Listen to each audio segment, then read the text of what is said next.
ભાઈ. સૂરો પણ હોય ને પૂરો પણ હોય, બાકી ભક્તિ માણસને વિચલિત કરી દે છે. ભક્તિના પ્રકારો છે. ભગવાન શંકરજી સૌને ભક્તિ ના આપે, કોઈ અધિકારીઓને ભક્તિ મળે છે. સંપૂર્ણ ભગવાનની શરણાગતિ, કોઈ રાવ નહીં, કોઈ ફરિયાદ નહીં. આપણે તો વાત વાતમાં ફરિયાદ કરીએ, યાચના કરીએ, માંગણી કરીએ, ભગવાનને દોષિત ઠેરાવીએ. જીવનમાં કઈ દુઃખરૂપ ઘટના બને તો ભગવાને કર્યું છે, માનતાઓ કરીએ. વિચિત્ર વાત તો એ છે કે ધરતી પર જેટલા જેટલા મહાપુરુષો થયા તેને ભગવાનને કોઈ માનતા નહીં કરે. જલારામ બાપાનું પૂરું જીવન ચરિત્ર તમે જુઓ. જલારામ બાપાએ કોઈ દિવસ ગમે એટલા દુઃખ પડ્યા ભગવાનને માનતા ન કરે. જલારામના જીવનમાં ઓછા દુઃખ આવ્યા છે. 2 દીવા કરી નાખીશ ને, શ્રીફળ વધેરી નાખીશ ને, ફલાણું કરી નાખીશ ને, નહીં માનતા નહીં. મીરાએ વિશ્વાન કર્યું પણ ભગવાનને માનતા ન કરે. નરસિંહની ઉપર દુઃખના ડુંગરા તૂટી પડ્યા પણ નરસિંહ મહેતા માનતા ન કરે. આપણે તો હાલતા હાલતા 2 દીવા ભગવાન કરીશ તને, શ્રીફળ વધેરી નાખીશ, ફલાણું કરી નાખીશ, આમ કરી નાખીશ, તેમ કરી નાખીશ. માનતા એ શું છે? ભગવાન ઉપર શ્રદ્ધા નહીં હોવાનું એક પ્રતીક એ માનતા છે.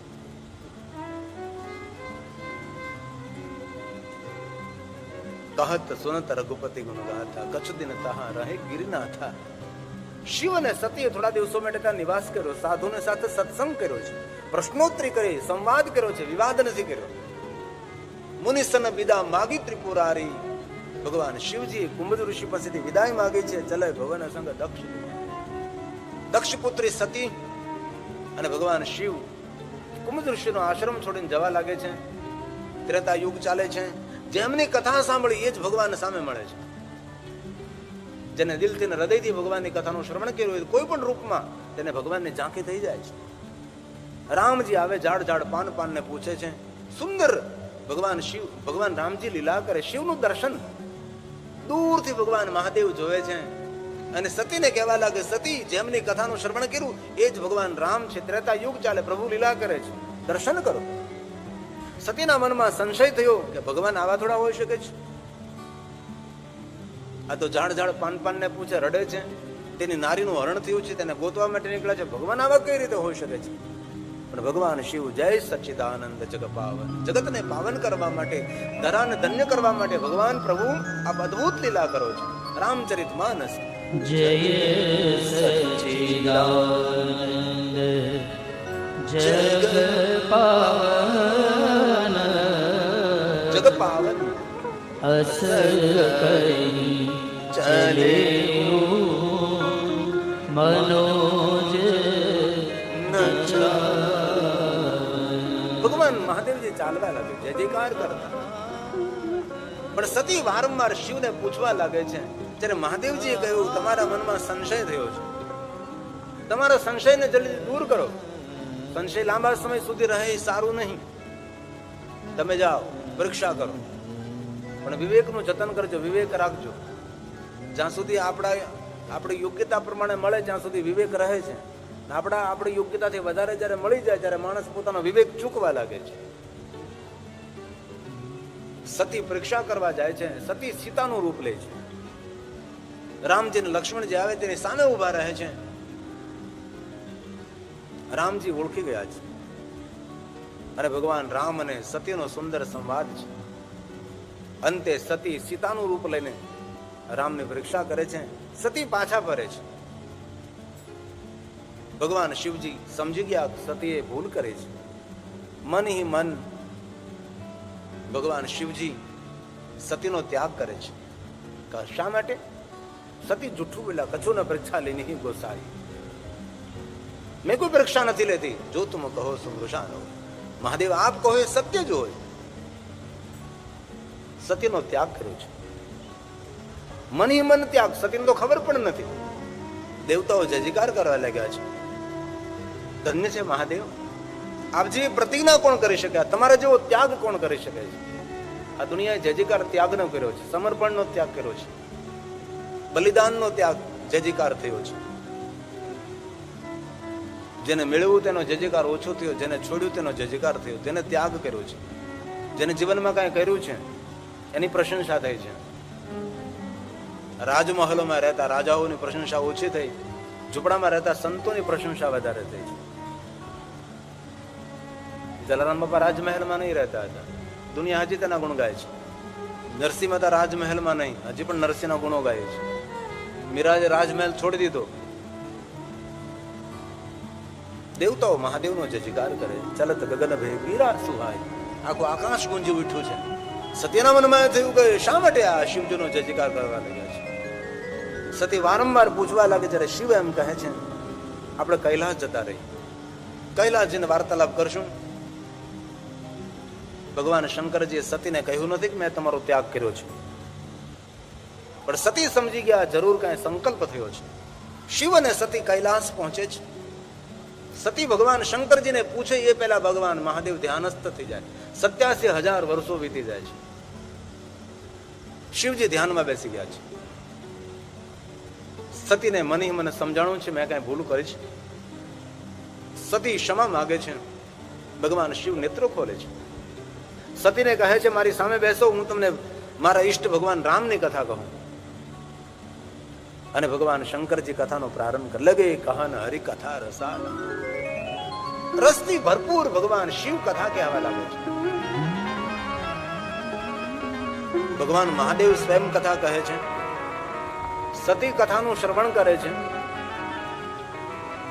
પણ તે સમયે બ્રજેશનગરમાં યજ્ઞનું આયોજન થયું છે. દક્ષ મહારાજે શંકર ભગવાનનું અપમાન કરવા માટે, કારણ એ પણ એક કથા છે, કારણ કે દક્ષ એ શિવ દ્રોહી હતા. તેને શિવ પરંપરા સ્વીકાર્ય નહીં હતી. શિવ વગર યજ્ઞ સંપન્ન કરવો હતો. દક્ષ મહારાજના ગુરુ ભૃગુ ઋષિએ દક્ષ મહારાજને બહુ સમજાવ્યા કે શિવ વગર કોઈ કાર્ય સંપન્ન બને જ નહીં. તમે જો યજ્ઞમાં શિવને આમંત્રિત નહીં કરો તો તમારું યજ્ઞ પૂર્ણ નહીં થાય. દક્ષ મહારાજ અભિમાનમાં પોતાના સદગુરુ ભૃગુની વાત સ્વીકાર્ય નથી રાખતા અને વિશ્વના દરેક દેવી દેવતાઓને આમંત્રિત કર્યા, પણ શિવજીને આમંત્રણ નથી આપ્યું. શિવને તો આમંત્રણ નથી આપ્યું તો સતીને પણ આમંત્રણ આપવામાં નથી આવ્યું. તેથી દેવતાઓ બધા આકાશ માર્ગે જવા લાગ્યા પ્રજેશનગર તરફ. શિવ કથા કહે, સતીએ કથાની વચ્ચે વિક્ષેપ કર્યો છે અને કહ્યું છે કે આ દેવતાઓ કઈ બાજુ જઈ રહ્યા છે. ત્યારે શિવજીએ સતીને કહ્યું કથા સાંભળો,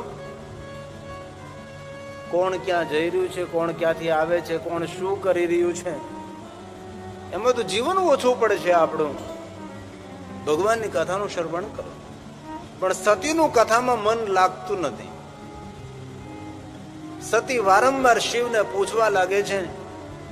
ત્યારે શિવ કહે છે કે તમે સાંભળો છો તમને દુઃખ થશે, નહીં મને કહો વાત શું છે. ત્યારે સ્વયં શંકર ભગવાન કહે છે બડ અધિકાર દક્ષ જબ પાવા, અતિ અભિમાનો હૃદય તબ આવા. તમારા પિતાના અભિમાન આવ્યું છે, અભિમાનને કારણે યજ્ઞ કરી રહ્યા છે. તેને દેવલોકમાં દેખાડી દેવું છે કે શિવ વગર કોઈ પણ કાર્ય સંપન્ન થઈ શકે છે. આપના પિતા દક્ષ મહારાજને ખબર નથી, એ કાર્ય સંપન્ન નહીં થઈ શકે. આપણે સતી કથા સાંભળો, આપના પિતા ભલે યજ્ઞ કરતા રહે. નહીં નહીં, મારા પિતાને તો યજ્ઞ હોય, મારે જવું જોઈએ. શિવજીએ સમજાવવાનો પ્રયાસ કર્યો પણ સતી સમજ્યા નથી. અંતે ભગવાન શંકરજી અગણિત ગણોને સતીની રક્ષા કરવા માટે સાથે મોકલ્યા છે. શિવપુરાણમાં એનું વર્ણન છે, એટલા ગણો સાથે ગયા સતીની રક્ષા કરવા માટે કે સતી પ્રજેશનગરમાં પહોંચ્યા. એ ગણોની જે લાઈન હતી કૈલાસના દ્વાર સુધી હતી. અમુકને તો પ્રજેશનગરમાં જવાનો અવસર જ ન મળ્યો, કૈલાસમાં રહે. કોઈ ગણતરી ન કરી શકે એટલા ગણો સતીની રક્ષા માટે ગયા. સતી પ્રજેશનગરમાં પ્રવેશ કરે છે. નગરના લોકો તેનું અપમાન કરવા લાગે, અનાદર કરવા લાગે છે. સતીને જોઈ જોઈને રસ્તા બદલવા લાગે, સતીને જોઈને મોઢા બગાડવા લાગે, નહીં બોલવાના શબ્દો સતીને સંભળાવા લાગે છે. સતીને દુઃખ થાય છે કે પિતાના આંગણે મારું અપમાન. જે નગરના લોકો મારો જય જયકાર કરતા હતા, જે નગરના લોકો મારા પર પુષ્પની વૃષ્ટિ કરતા હતા, એ નગરના લોકો મારું અપમાન કરવા લાગ્યા છે. જે નગરને રસ્તાઓ પુષ્પોની વર્ષા થતી હતી, આજે આ લોકો બધા જ મને જોઈ જોઈને દૂર ભાગવા લાગ્યા છે. કારણ કે દક્ષ મહારાજે પૂરા નગરમાં કહી દીધું હતું કે શંકર આવે તો તેનું અપમાન કરવું, મારી પુત્રી તેની સાથે સતી આવે તો એનું પણ અપમાન કરવું. તેથી નગરના લોકો દક્ષના કહેવાથી બધા સતીનું અપમાન કરવા લાગ્યા છે. સતીને દુઃખ થયું છે. જે નગરમાં પુષ્પની વર્ષા થતી હતી, એ જ નગરમાં લોકો બધો અનાદર ને અપમાન કરવા લાગે છે. જીવનમાં આ વાત બહુ સમજવા જેવી છે. ક્યારે આપણે કોઈ પ્રશંસા કરે તો બહુ પ્રસન્ન નહીં થવું, અને ક્યારે આપણે કોઈ નિંદા કરે તો નારાજ નહીં થવું. આ દુનિયા ચિત્ર વિચિત્ર છે. જે ફૂલના હાર પહેરાવનારા હોય એ જ ક્યારેક જીવનમાં હાર અપાવનારા પણ હોઈ શકે છે. જે જયકાર કરનારા હોય એ જ અપકીર્તિ કરનારા હોઈ શકે છે. આ દુનિયાનો નિયમ છે. એ જ નગરના લોકો, એ જ નગર, એ જ સતી, એ જ રસ્તાઓ, એ જ બધું જ. જે નગરના માણસો પુષ્પની વૃષ્ટિ કરીને સતીને જય જયકાર કરતા હતા, એ જ લોકો આજે સતીને અપકીર્તિ કરે છે. તમારો ફોટો પૂજ્યપણે રાખીને દિવાલ ઉપર લટકાવ્યો ને એ જ લોકો દિવાલ ઉપરથી ફોટો ઉતારનારા પણ હોય છે. તેથી દુનિયા તના દોરંગા ધોખા કદી ધરશો નહીં. આ દુનિયાનો નિયમ છે ભાઈ. સતીનો પગ ભારે થયો છે. સતી પિતાના આંગણે ગઈ છે. મહેમાનો સતીને જોઈ જો નહીં બોલવા જેવા શબ્દો બોલવા લાગ્યા છે, મેણા બોલવા લાગ્યા છે, વાંકા કોયા બોલવા લાગ્યા છે. સતીને સાંભળતા દુઃખ થયું છે. પણ મહેમાનની વચ્ચે બેઠેલી માં છે. માં વીરણી રહી ન શકે. મહેમાનની વચ્ચેથી માં વીરણી ઉભા થાય છે, દોટ મૂકીને સતીની પાસે આવે છે. સતીને આશ્વાસન આપવા લાગે છે. માન દીકરી એકબીજાના ખંભા પર માથું નાખીને રડવા લાગે છે. માતા વીરણી કહે છે, પુત્રી સતી, આપના પિતા દક્ષ મહારાજે તમને આમંત્રણ નથી આપ્યું. આપના પતિદેવ શંકર સાથે તેનો અણબનાવ થયો છે. માતા વીરને સમજાવે છે. માન દીકરી બહુ પ્રેમથી મળે છે. માતા વીરણી કહે છે, સતી જાઓ, યજ્ઞનાળના દર્શન કરીને આવો. મા દીકરી બેઠા બેઠા સુખ અને દુઃખની વાતો કરીએ. પણ માતા વીરણીની થોડી ખબર છે કે સતીને આ છેલ્લી મુલાકાત છે. સતી યજ્ઞનાળના દર્શન કરવા જાય છે.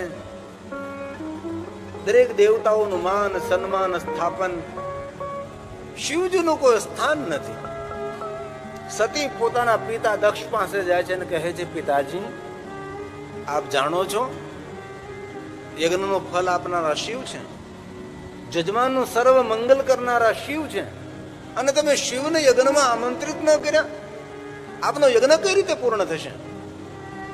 એ સમયે દક્ષ પોતાના પુત્રી સતીનો અપમાન અનાદર કરે છે. અને સતીએ દક્ષને વરદાન આપેલું, જયારે તમે અભિમાની બનશો ત્યારે મારી લીલાને હું પૂર્ણ કરીશ. આજ દક્ષ મહારાજમાં અભિમાન જોયે છે. અને સતી એ સમય પોતાના દેહના ત્યાગ કરવાનો નિર્ણય લઈ લે છે. તજહુ દુર્ગ દેહી તેહી હેતુ ઉર્ધવલ ચંદ્રમૌલિ પ્રશ્નેતુ. હૃદયમાં ભગવાન શિવનું ધ્યાન કર્યું છે. અસક યોગ અગ્નિ તનુજારા, અંગમાંથી અગ્નિઓ પ્રગટ કરવા લાગ્યા છે. સતીએ પોતાના દેહનો ત્યાગ કર્યો. અંતિમ શ્વાસે સતી મરત હરિસન બરુમાગા, જન્મ જન્મ શિવ પદ અનુરાગા. શ્રી હરિને યાદ કર્યા, હરિ મને ભગવાન શિવના ચરણોમાં પ્રેમ રહે, મને વરદાન આપો, મને ભગવાન મહાદેવ મળે ને ભગવાન શિવજીના ચરણોમાં મને પ્રેમ રહે. સતી મરત હરિસન બરુ માગા જન્મ જન્મ શિવ પદ અનુરાગા, શિવજીના ચરણોમાં પ્રેમ રહે. સતીએ પોતાના દેહનો ત્યાગ કર્યો છે. શંકર ભગવાનને કૈલાસમાં ખબર પડે, બાબાએ જટામાં જે લટખોલી વીરભદ્ર કાલીને પ્રગટ કરે છે. અને ક્યારે ઋષિકેશના માર્ગમાં વીરભદ્રેશ્વર મહાદેવનું સુંદર સ્થાન છે. લેકિન બહુ ઓછા માણસો જાય. વીરભદ્રેશ્વર મહાદેવ જંગલમાં છે. હરિદ્વાર ને ઋષિકેશના માર્ગ ઉપર આવે વીરભદ્રેશ્વર મહાદેવ. વીરભદ્રને પ્રગટ કર્યા. શંકર ભગવાને આજ્ઞા કરી, જાઓ દક્ષ મહારાજના અભિમાનને મિથ્યા કરો. આકાશ માર્ગે હુકાર કરતા આવે છે. આકાશવાણી થવા લાગી છે, જીવંત રહેવું, યજ્ઞશાળાને છોડીને ભાગવા લાગો.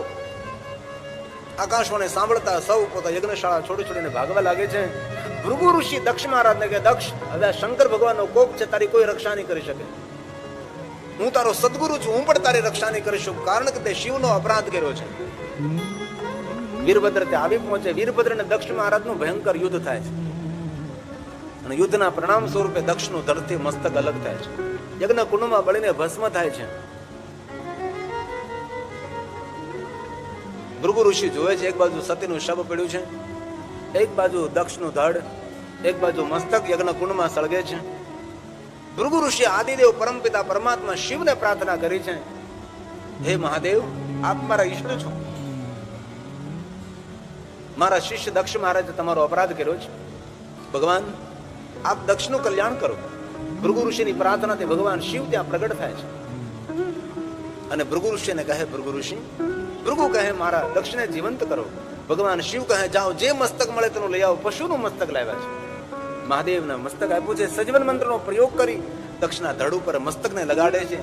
દક્ષ મહારાજને પશુ મસ્તક દ્વારા જીવંત કરે છે. અને દક્ષ ભગવાન શંકરજીની ક્ષમા માંગે છે. ભગવાન, અહંકાર અભિમાનને કારણે ભગવાન, મેં તમારો અપરાધ કર્યો છે, મને ક્ષમા કરો. મારા સદગુરુ ભૃગુની વાત મેં સ્વીકારી નહીં. ભગવાન, મેં તમારી સાથે વેર કર્યું. મારી પુત્રી સતીનું મેં અપમાન કર્યું છે. મારા અપમાનને,